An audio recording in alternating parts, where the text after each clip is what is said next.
Tool rule number 5. If it ain't broke, it just might be ready to break. All right, look at this baby. I've had this trusty Bosch reciprocating saw, otherwise known as a Sawzall, by my side through thick and thin, rain or shine, since 2005. And it's just gone non-stop. Yeah. So why would I maintain it if it ain't broke? Why fix it? Until, of course, one day, a little while ago, I used it and it didn't work and it basically fell apart.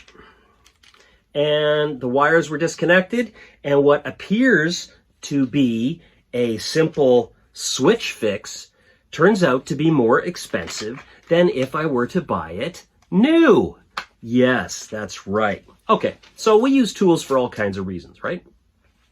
Now, maybe you're the kind of person who just uses a tool until it just breaks, and then maybe you get it fixed or you replace it with a new one.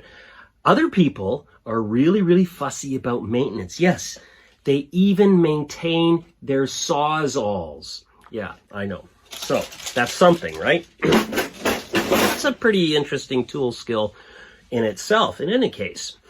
So if you maintain your Sawzall, it will last a very long time until one day when it simply stops working. You could use it exactly how it was meant to. You could make sure that you don't cut trees down in the rain, or cut down steel posts in the middle of the winter.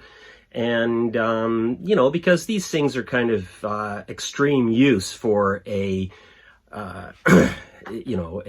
weekend warrior Sawzall. But in any case, however you use it, there's going to come a time when it's not going to work anymore.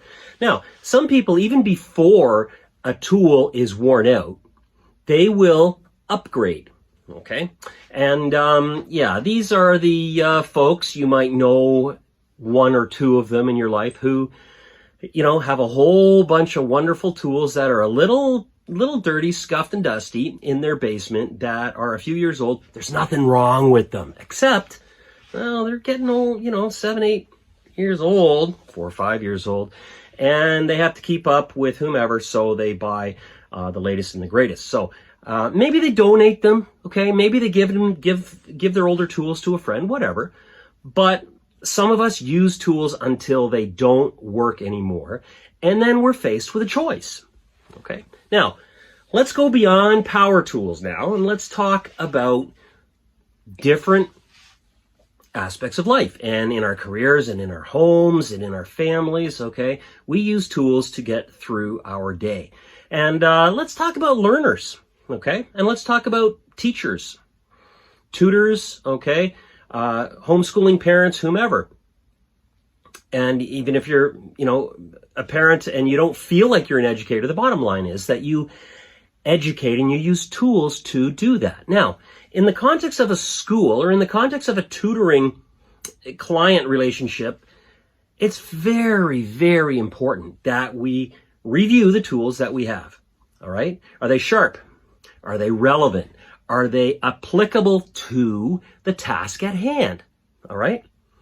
So, quite a while ago, group work was the big thing to do, as if this was such an incredible revolution. And we wanted to, of course, and I'm talking back in the 90s and a little bit beyond that too. We wanted to, as teachers, get beyond just, individual work. So then we figured out that group work and cooperative learning and other types of group learning, with or without technology to varying degrees, would be helpful. All right? And we slowly, some of us, got pretty innovative about doing that. And that was great. And that was just kind of a new direction. Now, that was a new tool, a type, for example, of group learning. All right. But if that tool wasn't sharpened, it would get pretty dull after a while. All right. For example, if a teacher just said, okay, folks, we're going to do group work on World War I. You guys pick technology. Okay. You four are presenting on technology, and you others are working on women's rights, and you're working on voting, and you're working on conscription. And there we go. Presentations in 3 days. Okay. So, I've known some students who have told me that that's kind of how their group work is set up. And that's unfortunate because, of course, we need to give students tools, right? So our tools are only as good as they are relevant and specific and manageable and helpful, okay? So to give a group of, for example, 15-year-olds who know very little about Canadian history or who have not been taught how to function in a group, that each one has a different role, and here's the role, and here are the 3 things that you have to do in that role, okay? No one's born understanding how to function in a group. All right. No one's born understanding what the discrete roles are in a group, and it really depends what, as a teacher, you want to do. Okay. So you've got to get a handle on the tools in your toolbox. Are they applicable? Are they sharp? Are they specific? Are they, just one size fits all? All right. That doesn't really work in education. So what kind of tools do you use? And what works certainly, in one context doesn't always work in another, okay? But the old adage, if it ain't broke, don't fix it, really doesn't apply for those of us who want to be innovative and want to be on top of our game and to want to always help kids succeed, all right? Because we don't use overheads anymore.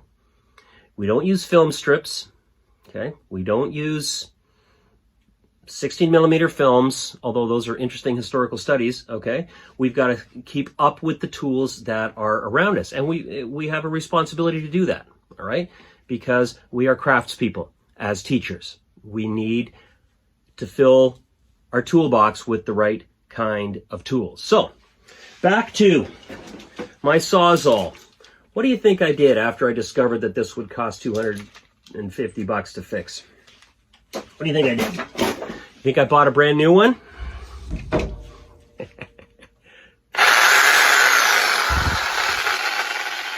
Bought exactly the same one. And if it ain't broke, yeah, it might break again, but chances are it's going to last a long time.